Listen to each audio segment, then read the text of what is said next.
Hi hello నమస్తే welcome to క్యూరూస్ నేను సిద్ధగమని సుదర్శన్ నేను శ్యామ్తో కలిసి ఇక సెప్టెంబర్ 17th అంటే ఏంది అసలు యాక్చువల్గా ఏం జరిగింది ఆ రోజు ఏం జరిగింది అంతకంటే ముందు ఏం జరిగింది అసలు పోలీస్ చర్య అంటే ఏంటిది ఆపరేషన్ పోలో ద్వారా ఏం చేసిండ్రు అసలు తెలంగాణ నిజంగా తెలంగాణకు స్వాతంత్రం ఎప్పుడు వచ్చింది దీనిపైన ప్రధానంగా చాలా మందికి చాలా డౌట్లు ఉన్నాయి అంటే చాలా మందికి విషయాలు తెలుసు కాకపోతే ఏంటంటే కొంతమందికి రకరకాల డౌట్లు ఉన్నాయి తర్వాత ఇంకొకటి ఏంటంటే ఇక్కడ భారతదేశానికి 1947 సెప్టెంబర్ 15వ తేదీన స్వాతంత్రం వస్తే తెలంగాణ ప్రాంతానికి అప్పుడున్నటువంటి తెలంగాణ ప్రాంతం అంటే హైదరాబాద్ సంస్థానానికి 1948 సెప్టెంబర్ 17న స్వాతంత్రం వచ్చినట్టుగా చరిత్రకారులు చెప్తున్నారు ఎందుకు మరి 1947 ఆగస్టు 15న భారతదేశానికి స్వాతంత్రం వస్తే మరి భారతదేశంలో భాగమైనటువంటి తెలంగాణ ప్రాంతానికి అంటే హైదరాబాద్ సంస్థానానికి 1948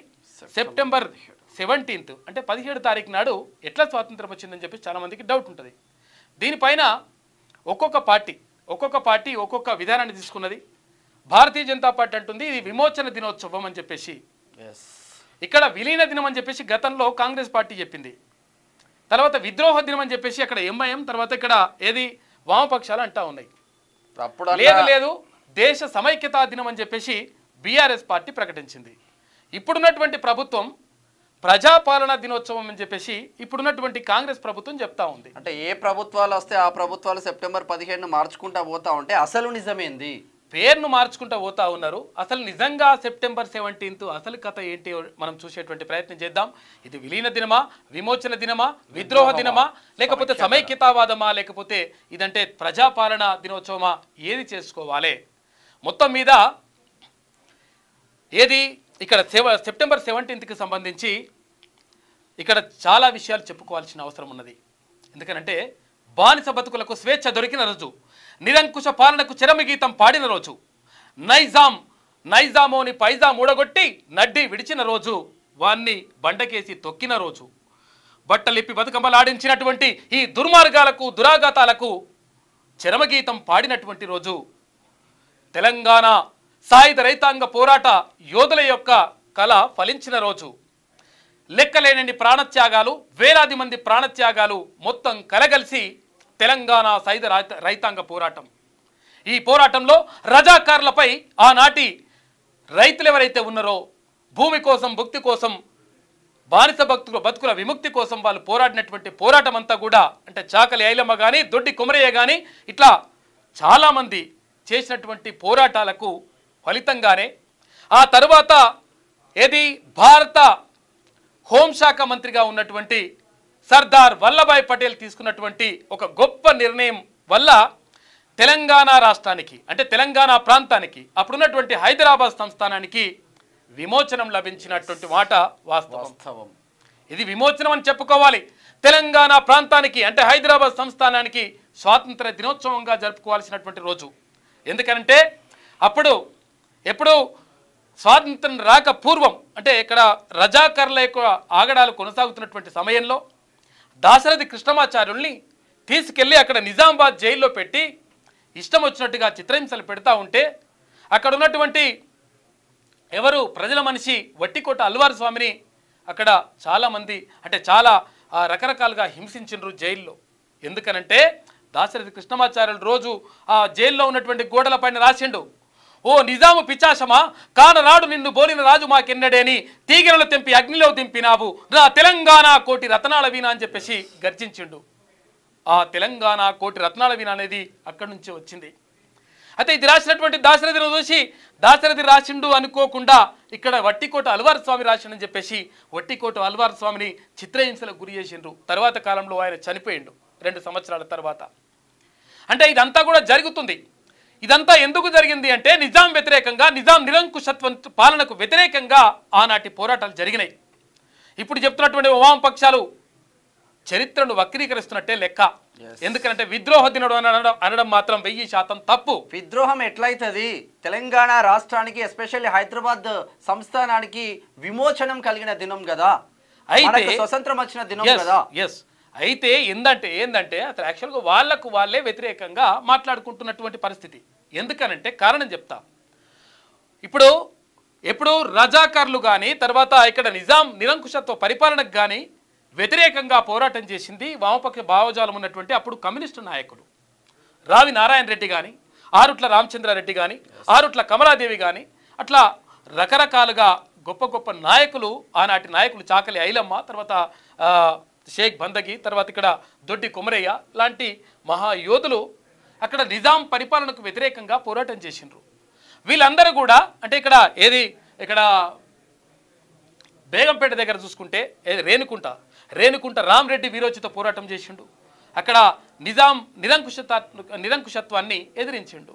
అయితే అటువంటి పోరాటాలు చేసింది వామపక్షాల పార్టీలకు చెందినటువంటి అంటే అప్పుడు కమ్యూనిస్టు నాయకులే ఈ పోరాటాలకు నాయకత్వం వహించిండ్రు. సాయుధ రైతాంగ పోరాటానికి నాయకత్వం వహించిండ్రు. అయితే మరి అటువంటి పోరాటం చేసిండ్రు. ఎందుకు పోరాటం చేసిండ్రు అంటే దొరల గడీలను బద్దలు కొట్టడానికి, దొరల అరాచకాలకు చరమగీతం పాడడానికి, దొరలు చేస్తున్నటువంటి ఆకృత్యాలకు మొత్తం కూడా వాటిని సమూలంగా తుడిచివేయడానికి, ఆ ప్రభుత్వం కుప్పగొనడానికి వాళ్ళు ప్రయత్నం చేసిండ్రు. మరి అటువంటి ప్రయత్నం చేసినప్పుడు అక్కడ వామపక్షాలైనటువంటి కమ్యూనిస్టు నాయకుల పైన రకరకాలుగా దాడులు జరిగినాయి. ఈ ప్రజలు ఇక్కడ ఉన్నటువంటి హైదరాబాద్ సంస్థానంలో ఉన్నటువంటి ప్రజలు వాళ్లకు స్వేచ్ఛ లభించాలి, వాళ్ళకు స్వాతంత్రం లభించాలి, వాళ్ళకు మంచి జరగాలి. ఆ నిజాం పరిపాలనలో వాళ్ళు మొత్తం కూడా మగ్గిపోతా ఉన్నారు. బట్టలిప్పి ఆడవాళ్ళను బతుకమ్మ ఆడించినటువంటి దుర్మార్గమైనటువంటి ఈ పరిపాలన పోవాలని చెప్పేసి గతంలో వామపక్షాలే కొట్లాడినాయి. మరి అటువంటి వామపక్షాలు ఇప్పుడు ఒకవేళ ఈ భారతదేశంలో అంటే అప్పుడు 563 సంస్థానాలు భారతదేశంలో ఉండే. స్వాతంత్రం రాకపూర్వం, స్వాతంత్రం వచ్చిన తర్వాత అన్ని సంస్థానాలు కలిసి భారతదేశం అఖండ భారతదేశంగా ఏర్పడ్డది. ఏర్పడ్డ తర్వాత 3 సంస్థానాలు మేము కలవము, మేము ప్రత్యేక రాజ్యంగా ప్రకటించుకుంటామని చెప్పేసి పక్కకి వెళ్ళిపోయినరు. ఆ ప్రకటించుకున్నటువంటి వాళ్ళే ఇక్కడ హైదరాబాద్ సంస్థానాన్ని ఏలుతున్నటువంటి నిజాము, 7వ నిజాము, తర్వాత అక్కడ జమ్మూ కాశ్మీర్ ఏలుతున్నటువంటి అక్కడ రాజు, ఆ తర్వాత జూనాగఢ్కి సంబంధించి వాడు. ఈ ముగ్గురు కూడా మేము ప్రత్యేక రాజ్యంగా ప్రకటించుకుంటామని చెప్పిండ్రు. అక్కడ జమ్మూ కాశ్మీర్ వాడేమో వాడిని మేము పాకిస్తాన్లో కలుస్తామని వాడో కథ. అయితే కలవాలన్నా లేకపోతే ఇక్కడ కలవాలంటే ప్రత్యేకమైనటువంటి మాకు అధికారాలు ఉండాలని చెప్పేసి 317 DV తీసుకొచ్చింది ఆ ఉద్దేశంతో. అయితే ఇదంతా కూడా జరిగింది. మరి జరిగినటువంటి చరిత్ర ఏం చెప్తా ఉంది అంటే నిరంకుశత్వ పరిపాలనకు వ్యతిరేకంగా ఇక్కడి ప్రజలు పోరాటం చేసిండ్రు. ఈ పరిపాలన అంటే నిజాం పరిపాలనను పోవాలని చెప్పేసి వాళ్ళ పరిపాలన దరిద్రం వదిలిపోవాలని చెప్పేసి వీళ్ళు పోరాటం చేసిండ్రు. ఆ పోరాటానికి అక్కడ సర్దార్ వల్లభాయ్ పటేల్ మద్దతునిచ్చిండు. తర్వాత పోలీస్ చర్య ద్వారా ఇక్కడ ఉన్నటువంటి నిజాం పైన దండయాత్ర చేసిండు.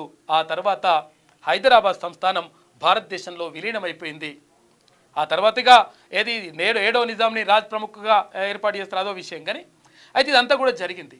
అంటే ఒక రకంగా తెలంగాణ ప్రాంతానికి ఇక్కడ ఉన్నటువంటి హైదరాబాద్ సంస్థానానికి విముక్తి లభించినటువంటి రోజు, విమోచన లభించినటువంటి రోజు, స్వాతంత్రం లభించినటువంటి రోజు. కాబట్టి కానీ హైదరాబాద్ లో చేయట్లేదు. ఇప్పుడున్న బీదర్ కావచ్చు, కర్ణాటకలో ఉన్న బీదర్ కావచ్చు, మహారాష్ట్రలో ఉన్న బల్లార్షా, చంద్రపూర్ కావచ్చు, అక్కడ జరుగుతుంది ఈ రోజు. ఎందుకు అక్కడ జరుగుతుంది? ఎక్కడ బళ్ళారిలో జరుగుతూ ఉంది, కర్ణాటకలోని బళ్ళారిలో జరుగుతూ ఉంది. తర్వాత ఇక్కడ మహారాష్ట్రలో ఉన్నటువంటి ఇక్కడ అంటే మళ్ళీ కర్ణాటకలో ఉన్నటువంటి బీదర్ లో జరుగుతూ ఉంది. బల్లార్షా కూడా హైదరాబాద్ స్టేట్ కింద, బల్లార్షా తర్వాత చంద్రపూర్ ఇవన్నీ కూడా హైదరాబాద్ సంస్థానంలో భాగాలుగా ఉండేవి అప్పట్లో. కాబట్టి అక్కడ భారతదేశానికి స్వాతంత్రం వచ్చినటువంటి ఆగస్టు 15 కాకుండా సెప్టెంబర్ 17, 1948ని వాళ్ళు స్వాతంత్ర దినోత్సవంగా జరుపుకుంటున్నారు ఆయా జిల్లాలలో. గతంలో ముఖ్యమంత్రిగా ఉన్నటువంటి కేసీఆర్ ఏమన్నాడంటే అధికారంలోకి రాకపూర్వం మాకు స్వాతంత్రం వచ్చినటువంటి రోజును మేము ప్రత్యేకంగా అధికారికంగా నిర్వహించాలని చెప్పేసి పెద్ద డిమాండ్ పెట్టిండు, పెద్ద కథకథలు ఎందుకు జరపరని చెప్పేసి అప్పుడు పోరాటం చేసిండు. ఆ తర్వాత మళ్ళీ కొన్ని వర్గాల యొక్క ఓట్లు కావాలని చెప్పేసి నిజాం అంటోడు గొప్ప రాజు ఇట్లా అని చెప్పాడు. అయితే గతంలో దాశరథి కృష్ణమాచార్యులు వాళ్ళ సోదరుడైనటువంటి తమ్ముడైనటువంటి దాశరథి రంగాచార్య అంటాడు, నేను ఎందుకు రచయితగా మారాల్సి వచ్చిందంటే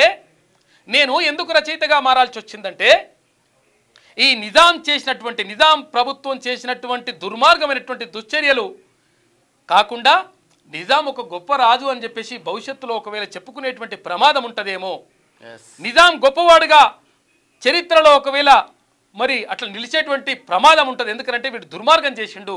కానీ అటువంటి ప్రమాదం లేకుండా ఉండాలంటే నేను రచయితగా మారిన, అందుకనే చిల్లర దేవుళ్ళు, మోదుగు పూలు, తర్వాత ఇట్లా రకరకాలుగా గంగు, ఇట్లా రకరకాలుగా నవలలు రాసిండు, ప్రజల్లో చైతన్యం తీసుకొచ్చిండు. అంటే అప్పుడు జరుగుతున్నటువంటి దొరల అరాచకాలు ఎట్లా జరుగుతున్నాయో ఆ చిల్లర దేవుల్లో కానీ, తర్వాత ఇక్కడ మోదుగు పూలలో కానీ అటువంటి నవలలో క్లియర్గా ప్రతిబింబించిండు.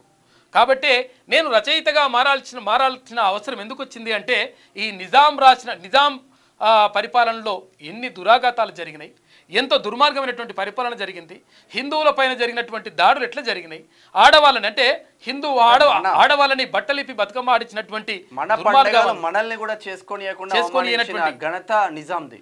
అటువంటి పరిస్థితులన్నీ కూడా ఒకవేళ చరిత్ర మళ్ళీ వక్రీకరించబడి నిజాం అనేటోడు గొప్పోడు అవుతాడేమో, అందుకని అటువంటి కావడానికి వీలు లేదు. కాబట్టి ఇక్కడ జరిగినటువంటి అన్యాయం అందరికీ తెలియాలనే ఉద్దేశంతో నేను రచయితగా మారినా అని చెప్తాడు. కాబట్టి ఇది విమోచన దినమా, విలీన దినమా, విద్రోహ దినమా, లేదంటే సమైక్యతా దినమా, లేదంటే ఇక్కడ ప్రజాపాలన దినోత్సవమా అంటే ఇది ముమ్మాటికి విలీన దినంగా, విమోచన దినంగా మనం చెప్పుకోవాలి, లేదంటే స్వాతంత్ర దినోత్సవంగా చెప్పుకోవాలి. ఎందుకంటే హైదరాబాద్ సంస్థానానికి స్వాతంత్రం వచ్చినటువంటి రోజుగా చెప్పుకోవాల్సినటువంటి అవసరం 1000% ఉంటుంది. ఎందుకనంటే ఇక్కడ విలీనమా, తర్వాత విద్రోహమా, విమోచనమా అని అన్నారు. విమోచనం అని చెప్పేసి ఇక్కడ ఏది భారతీయ జనతా పార్టీ చెప్తా ఉంది. కానీ ఇది ఒక రకంగా చెప్పాలంటే విమోచన దినోత్సవమే, ఒక రకంగా చెప్పాలంటే ఇది స్వాతంత్ర దినోత్సవమే. ఇంకో అది కాంగ్రెస్ పార్టీ ఏమన్నదంటే గతంలో విలీన దినం అన్నది. విలీన దినం అంటే అది కూడా ఒక రకంగా అంటే వాళ్ళ పాయింట్ ఆఫ్ వ్యూలో కరెక్ట్గానే ఉంటుంది. ఎందుకనంటే అప్పుడు ఉన్నటువంటి 563 సంస్థానాల్లో 560 సంస్థానాలు విలీనమైనవి. ఆ తర్వాత ఇంకొక 3 సంస్థానాలు మిగిలి ఉన్నాయి. అది పోలీస్ చర్య ద్వారా ఏది జవహర్లాల్ నెహ్రూ ప్రధానమంత్రిగా ఉన్నాడు, తర్వాత కేంద్ర హోంమంత్రిగా సర్దార్ వల్లభాయ్ పటేల్ ఉన్నాడు, ఆయన చేసిండు కాబట్టి విలీనం చేసిండ్రు కాబట్టి ఇది విలీన దినం అని చెప్పేసి వాళ్ళు చెప్పిండ్రు. ఇక విద్రోహం, మనం ఇందాకనే చెప్పుకున్న విద్రోహం అని ఎంఐఎం అంటది, లేకపోతే విద్రోహం అని వామపక్షాలు అంటాయి. వామపక్షాలు ఒక్కసారి ఆత్మ పరిశీలన చేసుకోవాలి, వామపక్షాలు ఒక్కసారి పునరాలోచన చేసుకోవాలి. మీరు చేసినటువంటి పోరాటాలు ఎవరి పని చేసిండ్రు? స్వాతంత్రం రాకపూర్వం మీరు చేసినటువంటి పోరాటాలు ఎవరి పని చేసిండ్రు అంటే కేవలం నిరంకుశత్వ పరిపాలన పైన మీరు పోరాటం చేసిండ్రు. మరి మీ పోరాటం అంతా వృధాగా పోయినట్టేనా? ఇది విద్రోహం అంటే. ఒకవేళ మరి మంచి జరగలేదు అంటే నిజాం పరిపాలనని మీరు సమర్థిస్తున్నట్ట? ఒక్కసారి ఆత్మ పరిశీలన చేసుకుంటే మంచిగా ఉంటుంది. ఇది విద్రోహానికి సంబంధించి. ఇక తర్వాత ఇంకొకటి ఏంది, ప్రజాపాలన అంటున్నారు. అంతకుముందు ఇంకొకటి ఆయన సమైక్య దినోత్సవం అని చెప్పేసి, అంటే ఏం చేయాలని అర్థం కాక ఇట్లా ఈ 3 పెడితే బాగుండదని చెప్పేసి కొత్త తీసుకొస్తాడు కదా కాక, ఎవరు గతంలో ముఖ్యమంత్రిగా ఉన్న కేసీఆర్. కాబట్టి ఇక సమైక్యతా దినోత్సవం అని చెప్పేసి అదో కథ మొదలు. ఎక్కడ సమైక్యత ఉంది, ఎక్కడ అది ఒక రకంగా రాంగే. కాకపోతే దాని కూడా ఆ తర్వాత ఇప్పుడున్నటువంటి ప్రభుత్వం, ఇప్పుడున్నటువంటి కాంగ్రెస్ ప్రభుత్వం ప్రజాపాలన దినోత్సవం అని చెప్తా ఉంది. ప్రజాపాలన దినోత్సవానికి మరి దీనికైతే సంబంధం లేదు. మరి ఒకవేళ ప్రజాపాలన ఏర్పడ్డది అంటే ఒక రకంగా వాళ్ళు ప్రజాస్వామ్యమైనటువంటి పరిపాలన ఏర్పడ్డదని చెప్తా ఉన్నారేమో. సరే, వాళ్ళ పాయింట్ ఆఫ్ వ్యూ అదే ఉండొచ్చు. ఇది ఈ 5 విషయాల సబ్జెక్ట్ అయితే సంబంధం లేదు, ఒక రకంగా సంబంధం లేదు. కాకపోతే అంటే ప్రజా పరిపాలన ఏర్పడ్డదని చెప్పేసి అట్లా అన్నారేమో, ఆ పాయింట్ ఆఫ్ వ్యూ అన్నారేమో. ఏది ఏమైనప్పటికీ తెలంగాణ ప్రాంతానికి, ఇక్కడ ఉన్నటువంటి ప్రాంతానికి ఇది స్వాతంత్ర దినోత్సవంగా మనం చెప్పుకోవాల్సినటువంటి అవసరం 1000% ఉన్నది. అసలు సెప్టెంబర్ 17 ముందుకు అంటే సెప్టెంబర్ 11న, సెప్టెంబర్ 13న, సెప్టెంబర్ 17న ఇట్లా అంచెలంచెలుగా ఈ వారం రోజుల పాటు ఏం జరిగింది, అప్పుడు పోలీస్ చర్య ద్వారా ఎట్లా ఏం జూన్ నుంచి మొదలైతే సెప్టెంబర్ వరకు ఏం జరిగిందో ఒకసారి చూసే ప్రయత్నం. అయితే గతంలో ఈయన ఏం చేసిండంటే, ఎవరు అక్కడ నిజాం ఉన్నాడు కదా, నిజాం ఏం చేసిండంటే ఐక్యరాజ్య సమితి దగ్గరికి వెళ్ళిండు. ఐక్యరాజ్య సమితి దగ్గరికి వెళ్ళి నా దేశం, నా రాజ్యం ఉన్నది, హైదరాబాద్ అనేటువంటి సంస్థానం నా రాజ్యం ఉన్నది, నా రాజ్యాన్ని ఎట్టి పరిస్థితుల్లో నేను భారతదేశంలో కలపడానికి నేను ఇష్టం లేదు, కాబట్టి నా రాజ్యాన్ని రక్షించండి, నా సంస్థానాన్ని రక్షించండి అని చెప్పేసి ఐక్యరాజ్య సమితి దగ్గర కూడా పోయిండు మనోడు. పోతే అట్లా కాదురా బాబు ఇట్లా అయితే అందుకని ఏం చెప్పిండ్రంటే, అసలు యాక్చువల్గా ఇది మిలిటరీ చర్య అని చెప్పుదురు. అసలు యాక్చువల్గా దీని పేరు మిలిటరీ చర్య అని. మిలిటరీ చర్య ద్వారా భారతదేశంలో ఇక్కడ హైదరాబాద్ సంస్థానాన్ని విలీనం చేసినామని చెప్పుకునేటువంటి అవకాశం ఉండే. కాకపోతే మిలిటరీ అంటే ఏంది, మిలిటరీ అంటే వేరే దేశం వాడు ఉంటే వేరే దేశం వాడిని కొట్టడానికి ఉపయోగించేది మిలిటరీ. అయితే మిలిటరీ అంటే అట్లా ప్రాబ్లం అవుతుందేమని చెప్పేసి పోలీస్ చర్య. పోలీసులు అంటే ఎవరు ఉంటారు, దేశంలో అంతర్భాగంగా దేశంలో లోపల గొడవలు జరిగితే దాన్ని సద్దుమనగడానికి, దాన్ని శాంతి భద్రతను పరిరక్షించడానికి చేసేది పోలీస్ చర్య. కాబట్టి దానికి టెక్నికల్గా మంచిగా వచ్చేటట్టుగా పోలీస్ చర్య, ఆపరేషన్ పోలో అని చెప్పేసి పోలీస్ చర్య అని చెప్పేసి అట్లా పెట్టడం ద్వారా ఏమైందంటే మా దేశంలో అంతర్గతంగా అది జరుగుతుంది కాబట్టి దాని సమస్య అంటే దాన్ని మనము ఒక సానుకూలమైనటువంటి పరిష్కారం చూపించాలి కాబట్టి లోపల చేసేసామని చెప్పడానికి ఈ పోలీస్ చర్య అని చేపట్టినరు. ఇక మనం దానిలో ఇంకా పూర్తి వివరాలు ఏమున్నాయో చూసేటువంటి ప్రయత్నం చేద్దాం. దిశ పత్రిక ఒక ప్రత్యేక కథనం అందించింది దీనిపైన.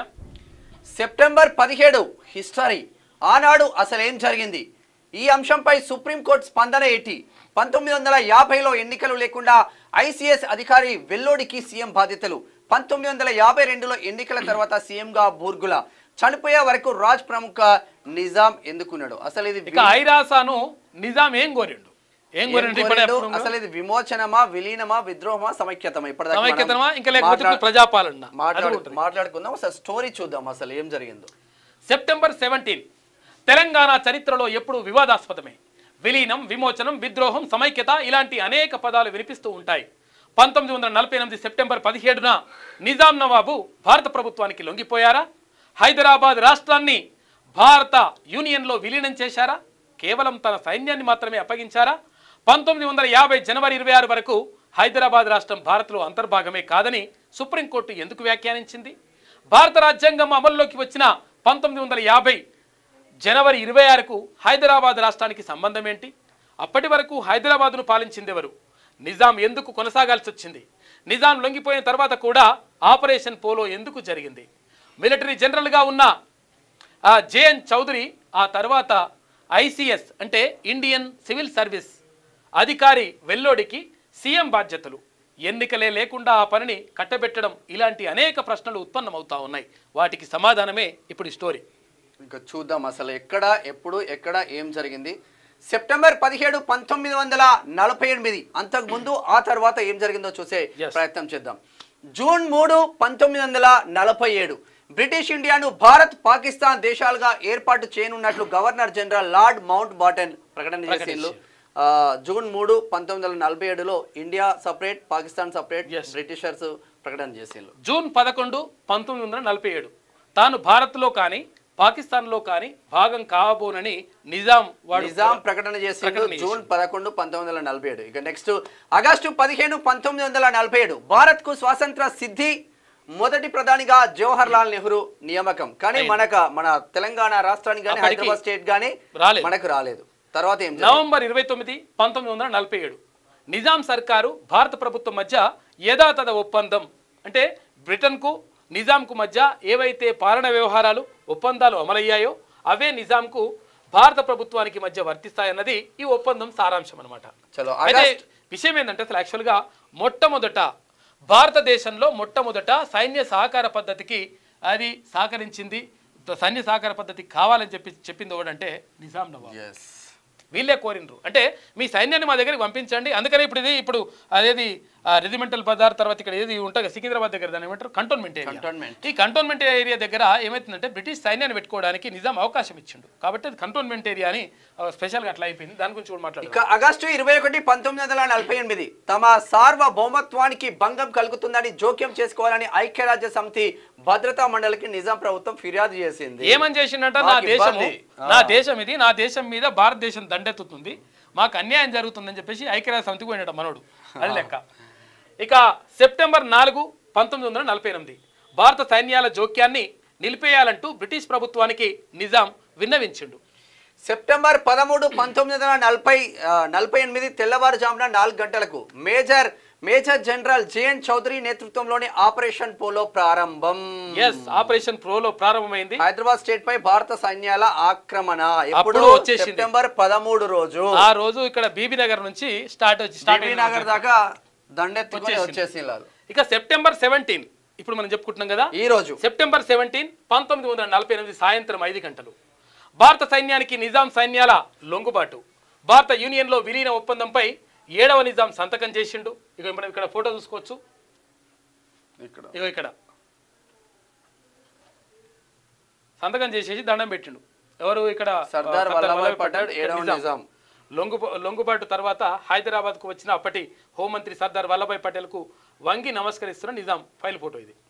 ఓకే, పైకి ఏం జరిగింది ఆయన పైకి ఏం జరిగిందా ఇలా భారత సైన్యానికి నిజాం సైన్యాల లొంగుబాటు, భారత యూనియన్లో విలీన ఒప్పందంపై 7వ నిజాం సంతకం చేసిండు, హైదరాబాద్ ప్రభుత్వ రాజీనామా, ఇక నిజాం సలహా మేరకు భారత ప్రభుత్వం తరఫున మిలిటరీ గవర్నర్గా చౌదరిని నియామకం చేసిండ్రు. ఇక జనవరి 26, 1950 అధికారికంగా భారత యూనియన్లో హైదరాబాద్ స్టేట్ విలీనం, భారత రాజ్యాంగం అమల్లోకి, నిజాం పాలనకు చరమగీతం, ముఖ్యమంత్రిగా ఎంకే వెల్లోడి, రాజప్రముఖ 7వ నిజాం నియామకం. రాజప్రముఖగా ఉండాలని చెప్పేసి రిక్వెస్ట్ చేస్తే సరే తీరాబాయి నువ్వు సచ్చదాకా అట్లనే ఉండు అని చెప్పేసి ఆయనను కొనసాగించారు. ఎవరిని? నిజాంని. ఇక మార్చి 6, 1952 హైదరాబాద్ అసెంబ్లీకి జరిగిన ఎన్నికల్లో కాంగ్రెస్ గెలుపు. ఇక ముఖ్యమంత్రిగా బూరుగుల రామకృష్ణారావు ప్రమాణ స్వీకారం చేసిండు. హైదరాబాద్ మొట్టమొదటి ముఖ్యమంత్రి బూరుగుల రామకృష్ణారావు. ఎప్పుడు? 1952 మార్చి 6. మొట్టమొదటి సార్వత్రిక ఎన్నికలు భారతదేశంలో జరిగిన ఎప్పుడు అంటే అప్పుడే 1952 ఏది మార్చి 6వ తేదీన. ఇక నవంబర్ 1, 1956 రాష్ట్రాల పునర్వ్యవస్థీకరణ చట్టంలో భాగంగా మద్రాసు రాష్ట్రం నుంచి విడివడిన ఆంధ్ర రాష్ట్రంలో హైదరాబాద్ రాష్ట్రంలోని తెలంగాణ విలీనమైంది. ఆంధ్రప్రదేశ్ అవతరణ. అయితే ఇక్కడ భాషా ప్రయుక్త రాష్ట్రాల అంశం తెరపైకి తీసుకొచ్చింది. అంటే అసలు యాక్చువల్గా 1952లో బూరుగుల రామకృష్ణారావు మన రాష్ట్రానికి అంటే హైదరాబాద్ రాష్ట్రానికి అంటే ఇప్పుడు తెలంగాణ రాష్ట్రం లేకుండా ఇప్పుడు హైదరాబాద్ రాష్ట్రానికి ముఖ్యమంత్రిగా ఉన్నాడు. అయితే వాళ్ళు ఏమన్నారంటే అప్పుడు మద్రాసు కింద ఇక్కడ ఆంధ్ర రాష్ట్రం ఉండే, ఆంధ్ర ఇప్పుడు ఉన్నటువంటి ఆంధ్ర ఏదైతే ఉందో అది మద్రాసు రాష్ట్రం కింద ఉండే. అయితే ఈ మద్రాసు పరిపాలన కింద ఉంటే మద్రాసులో అంటే మద్రాసు అంటే ఇప్పుడు చెన్నై అంటున్నారు దాన్ని, తనకు కాకపోతే తమిళనాడు మద్రాసు రాష్ట్రం అనేది అప్పుడు. అయితే ఆ మద్రాసు రాష్ట్రం కింద ఉంటే అక్కడ ఉన్నటువంటి అరువోళ్ళు అంటే తమిళులు, ఈ తమిళులు మొత్తం కూడా డామినేట్ చేస్తున్నారు, మమ్మల్ని రెండో పరువులు కూడా చూస్తలేరు, కాబట్టి మాకు అన్యాయం జరుగుతుంది అని చెప్పేసి పొట్టి శ్రీరాములు అప్పుడు ఆమరణ నిరాదీక్ష చేసిన తర్వాత ఎట్టి పరిస్థితుల్లో ఇక్కడ అంటే మాకు సొంత రాష్ట్రం ప్రత్యేక రాష్ట్రం కావాలని చెప్పేసి ఆయన పోరాటం చేసిండు. తర్వాత చివరికి ప్రాణాలు కూడా వదిలేసిండు. ఆ తర్వాత ఏది 1956 నవంబర్ 1న ఇది ఆంధ్ర రాష్ట్రం ప్రత్యేక రాష్ట్రంగా ఆవిర్భవించింది. అంటే మద్రాసు నుంచి విడిపోయి ఆంధ్ర రాష్ట్రం ప్రత్యేక అంటే అప్పుడు ఆంధ్ర రాష్ట్రం తర్వాత మద్రాసు అంటే తమిళులు కలిసే ఉండే. అయితే కలిసే ఉంటే మేము వాళ్ళతో పడలేము, వాళ్ళతో మేము గొడవద్దని చెప్పేసి ఆంధ్ర రాష్ట్రం ప్రత్యేక రాష్ట్రంగా అంటే అప్పుడు భాషా ప్రయుక్త రాష్ట్రాలుగా ఏర్పడినటువంటి మొట్టమొదటి రాష్ట్రాల్లో అక్కడ ఏది ఒడిశా, తర్వాత ఏది రాజస్థాన్, తర్వాత ఇక్కడ ఆంధ్ర రాష్ట్రం ఆంధ్రప్రదేశ్ ఏర్పడ్డాయి. ఇది ఇట్లా ఉంటే ఇక జూన్ 2, 2014 ప్రత్యేక రాష్ట్రంగా తెలంగాణ ఏర్పాటు, ముఖ్యమంత్రిగా కేసీఆర్ ప్రమాణ స్వీకారం చేసింది. అందరికీ తెలిసిన విషయం ఉన్నది కదా. ఇగో ఇది ఇట్లా జరిపినటువంటి విషయం అంతే. ఇంకేం మరిన్ని కథనాలు ఉన్నాయట లోపల పేజీల్లో ఫోటో. రైట్. అయితే ఏమైంది ఇక్కడ సెప్టెంబర్ వివాదంలో సెప్టెంబర్ 17 వెళ్ళిపోయింది. విమోచనమా, విలీనమా, విద్రోహమా, సమైక్యమా, ఇక ఇదంతా కూడా మనం చూసుకున్నాక ఇందాక. నిజాం పాలనలో హైదరాబాద్ రాష్ట్రం 1948 సెప్టెంబర్ 17న పటేల్ నేతృత్వంలోని భారత యూనియన్ ప్రభుత్వంలో విలీనమైనదని, నిరంకుశ పాలన నుంచి తెలంగాణ ప్రజలకు విముక్తి లభించిందన్నది బీజేపీ వాదన. చూసారు కదా ఏంది విలీనమైంది, విమోచన జరిగిందని చెప్పేసి బీజేపీ అంటా ఉంది. ఇక స్వతంత్ర భారత్లో అంతర్భాగంగా మారిందనేది టీఆర్ఎస్ వాదన. అంటే అందుకని సమైక్యత భారత సమైక్యత దినోత్సవం అని చెప్పేసి ఆయనలు చెప్తా ఉన్నారు. ఇక మజ్లిస్ పార్టీల వాదన అంటే టీఆర్ఎస్ మజ్లిస్ పార్టీల వాదన. ఇక సాయుధ తెలంగాణ పోరాటానికి నాయకత్వం వహించిన కమ్యూనిస్టులను గద్దెనెక్కనివ్వకుండా పటేల్ చేసిన విద్రోహం అనేది వామపక్ష పార్టీల వాదన. అయితే ఇప్పుడు పోటీ పడి మరి ఆ పార్టీలు వాటి నేతృత్వంలోని ప్రభుత్వాలు వేర్వేరు పేర్లతో విడివిడిగా ఉత్సవాలు నిర్వహిస్తున్నాయి. 7.5 దశాబ్దాలుగా లేని వేడుకలు ఈసారి ఉనికిలోకి రావడంతో ఆ రోజు ముందు తర్వాత ఏం జరిగిందో ఇవన్నీ కూడా పరిశీలించేట్టుద్దాం. ఇది ఇట్లా ఉంటే యాక్చువల్లీ మిలిటరీ పాలనీలో హైదరాబాద్ స్టేట్ ఎందుకు ఉన్నదో ఒకసారి చూసే ప్రయత్నం చేద్దాం. 1948 సెప్టెంబర్ 17న నిజాం నవాబు సైన్యం భారత సైన్యానికి పరోక్షంగా లొంగిపోవడం, ప్రధాని సహా మొత్తం మంత్రివర్గం రద్దు కావడంతో భారత యూనియన్లో హైదరాబాద్ స్టేట్ లాంఛనంగా విలీనమైనట్లయింది. హైదరాబాద్ రాష్ట్రానికి చెందిన దక్కన్ రేడియోలో నిజాం నవాబు తన ప్రజలను ఉద్దేశించి ప్రసంగించారు. ఇక ఎంత మాత్రం స్వతంత్ర దేశంగా కొనసాగడం సాధ్యం కాదనే సందేశాన్ని ఇచ్చారు. ఆ వెంటనే major general J N Chaudhuri military general గా బాధ్యతలు అప్పజెప్పారు పటేల్. అదే సమయంలో భద్రతా మండలిలో వేసిన పిటిషన్ను ఉపసంహరించుకున్నట్లు సమాచారం ఇచ్చారు. భద్రతా మండలిలో మరింత జాప్యం జరిగితే అది సంక్లిష్టంగా మారుతుందన్న ఉద్దేశంతోనే పటేల్ సైనిక చర్యకే చొరవ తీసుకున్నట్లు చరిత్రకారుల వాదన. హైదరాబాద్ రాష్ట్రంలో 1948 సెప్టెంబర్ 15న భారత్ యూనియన్ ఆధీనంలోకి వచ్చిన నిజాం నవాబు మాత్రం రాజ్ ప్రముఖ్ గా కొనసాగారు. మిలిటరీ జనరల్ చౌదరి నేతృత్వంలో సైనిక పాలనలో కొనసాగింది. జిల్లా అడ్మినిస్ట్రేటివ్ అధికారులు అంటే కలెక్టర్లు, ఇప్పుడు కలెక్టర్లు, ఎస్పీలు సహా కీలకమైన వ్యక్తులందరినీ మార్చాల్సిన పరిస్థితి ఏర్పడ్డాయి. దీంతో పొరుగు రాష్ట్రాల నుంచి అధికారులను తరలించింది కేంద్ర ప్రభుత్వం. నిజాం పాలనలోని పోలీసులు చాలా మంది ఉద్యోగాలు వదిలి వెళ్ళిపోయారు. దాదాపు 8 నెలల పాటు మిలిటరీ పాలన సాగిన హైదరాబాద్ రాష్ట్రానికి ఐసీఎస్ అధికారిగా ఉన్న వెల్లోడిని ముఖ్యమంత్రిగా నియమించింది. రాజ్యాంగము లేదు, వెల్లోడిని ముఖ్యమంత్రిగా నియమించారు మొట్టమొదట. ఏది ఇప్పుడు ఇది విలీనం చేసిన తర్వాత విమోచన జరిగిన తర్వాత, ఆ తర్వాత 1952 ఎలక్షన్స్ అయిన తర్వాత ఇక రాజ్ ప్రముఖ్ గా 1950 జనవరి నుంచి అంటే ఒక రకంగా రాష్ట్రపతి లెక్కనట్టుగా, అంటే ఒక ఉండదు వాస్తవంగా.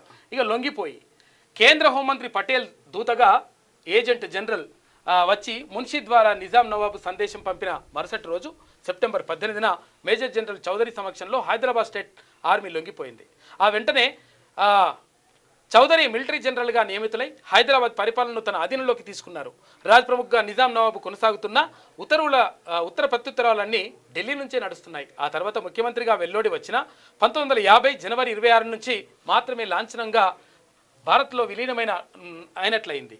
అయితే పటేల్ చొరవతో భారత ఆర్మీ హైదరాబాద్లోకి చొచ్చుకురావడం, నిజాం సైన్యం నిరసించడం, ఆ తర్వాత నిజాం నవాబు భారత ఏజెంట్ జనరల్ కేఎం మున్షీ ద్వారా పటేల్కు సమాచారం పంపడం, భారత ఆర్మీని హైదరాబాద్ రాష్ట్ర పరిధిలోకి రావడానికి నవాబు సమ్మతి తెలియజేయడం, భారత రాజ్యాంగమే హైదరాబాద్ స్టేట్కు కూడా రాజ్యాంగంగా వర్తింపజేయడానికి అంగీకారం తెలియజేయడం, ఇవన్నీ లాంఛనంగా భారత్లో అయినడానికి నిదర్శనం. విలీనం, విమోచనం, విద్రోహం, జాతీయ సమైక్యత లాంటివి ఇలా ఉన్న హైదరాబాద్ మొదట ఐక్యరాజ్య సమితి వరకు, హైకోర్టు నుంచి సుప్రీంకోర్టు వరకు, నిజాం నుంచి పటేల్ వరకు జరిగిన చారిత్రక ఘట్టాలు మనం ఒక్కసారి చూసుకుంటే, కెప్టెన్ లింగాల పాండురంగారెడ్డి గుర్జా రైఫిల్ ఇన్ఫ్యాంట్రీ ఆర్మీ అప్పుడు నేను రజాకార్నే అని రజాకార్ల ఆకృత్యాల గురించి ఒక్కొక్కరు ఒక్కో కామెంట్ చేస్తారు. వాస్తవంగా దానికి వాలంటీర్ అనే అర్థం. అంటే నిజాం చివరి రోజుల్లో ఆయనకు తెలియకుండానే కాసిం రజ్వీ, లియాజ్ అలీ స్వతంత్రంగా నిర్ణయాలు తీసుకున్నారు. సెప్టెంబర్ 17 వరకు ఎలాంటి చారిత్రక ప్రాధాన్యత లేదు. వాస్తవంగా భారత్లో హైదరాబాద్ స్టేట్ అంతర్భాగమైంది 1950 జనవరి 26 నుంచే. అందుకే సెప్టెంబర్ 17 విమోచన కాదు, విలీనము కాదు, విద్రోహము కాదు, కేవలం ఆ రోజును 3 నిర్ణయాలు జరిగాయి. అందులో ఒకటి హైదరాబాద్ స్టేట్ను ఆధీనంలోకి తీసుకోవడానికి భారత యూనియన్ తీవ్రంగా ప్రయత్నిస్తూ ఉండడమే అని చెప్పేసి చెప్తా ఉన్నారు. ఇదే ఓవరాల్గా ఇక భారత్లో అంతర్భాగం కాదు అని చెప్పేసి సుప్రీంకోర్టు అన్నది. తర్వాత 1950 తర్వాత 26 తర్వాత భారత్లో అంతర్భాగమైనట్టుగా సుప్రీంకోర్టు చెప్పింది.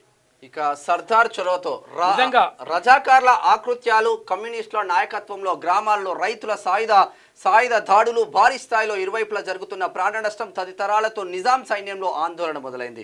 మరోవైపు భారత యూనియన్ నుంచి వస్తున్న ఒత్తిడి, ఐక్యరాజ్య సమితిలో సమస్య తొందరగా పరిష్కారం కాకపోవడం ఇవన్నీ నిజాం నవాబును ఆలోచనలోకి నెట్టాయి. ఇంకోవైపు లియాన్ అలీ, కాసిం రజ్వీలు నిజాం నవాబ్కు తెలియకుండానే ఫర్మానాలు జారీ చేస్తూ సొంత నిర్ణయాలు తీసుకుంటున్నారనే వార్తలు జనంలోకి వెళ్ళాయి. ఇలాంటివి భారత సైన్యానికి అస్త్రాన్ని అందించినట్లయింది. ప్రధాని నెహ్రూ వ్యూహం ఎలా ఉన్నా సర్దార్ పటేల్ చొరవ తీసుకొని మిలిటరీ యాక్షన్ కి సిద్ధమై మొత్తం మిలిటరీ యాక్షన్ అని అంటే ఒకవేళ అది ఒక దేశాల మధ్య జరుగుతున్నటువంటి పోరాటంగా ఉంటది కాబట్టి దాన్ని మిలిటరీ అనకుండా పోలీస్ చర్య అని అన్నాడు. చాలా జాగ్రత్తగా టెక్నికల్ గా మంచిగా ఉండేటట్టుగా ఒక పేరు పెట్టేసిండ్రు దానికి, పోలీస్ చర్య లేదంటే ఆపరేషన్ పోలో అని చెప్పేసి. దాని ద్వారా 1948 సెప్టెంబర్ 17న హైదరాబాద్ సంస్థానానికి విముక్తి లభించింది, విమోచన లభించింది, విలీనం అయ్యింది. కాబట్టి ఇది భారతదేశానికి స్వాతంత్రం 1947 ఆగస్టు 15న వస్తే, ఇక్కడ హైదరాబాద్ సంస్థానానికి తెలంగాణ ప్రాంతానికి సెప్టెంబర్ 17 1948లో స్వాతంత్రం వచ్చినట్టుగా చెప్పుకోవచ్చు. ఇది అసలు చరిత్ర.